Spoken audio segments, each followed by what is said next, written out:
All trigonometric functions ಏನಾಗಿರ್ತವೆ, positive ಆಗಿರುತ್ತೆ. ಸೈನ್ದು inverse ಕೊಸೆಕ್ಕು. ಇಲ್ಲಿ ಟ್ಯಾನ್ದು inverse ಕಾಟು. ಮತ್ತು ಇಲ್ಲಿ ಕಾಸ್. ಓಕೆ, ಅಷ್ಟು ನಿಮಗೆ ಡಿಫಿಕಲ್ಟ್ ಆದರೆ ASTC ಅಂದರೆ ಫಸ್ಟ್ ಕ್ವಾಡ್ರಂಟಲ್ಲಿ ಎಲ್ಲ ಆಲ್ ಟ್ರಿಗ್ನೋಮೆಟ್ರಿಕ್ ಫಂಕ್ಷನ್ಸು ಪಾಸಿಟಿವ್ ಇರುತ್ತೆ.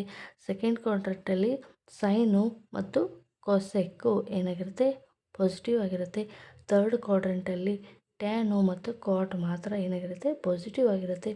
ಮತ್ತು ಫೋರ್ತ್ ಕ್ವಾಡ್ರಂಟಲ್ಲಿ ಕಾಸು ಮತ್ತು ಸೆಕೆಂಡು ಮಾತ್ರ ಪಾಸಿಟಿವ್ ಆಗಿರುತ್ತೆ. ಇದನ್ನು ಈಸಿಯಾಗಿ ನಾವು ನೆನ್ಪಿಟ್ಕೊಳ್ಳಲು ASTC ಎನ್ನುವಂಥ ASTC first quadrant, second quadrant, third, fourth.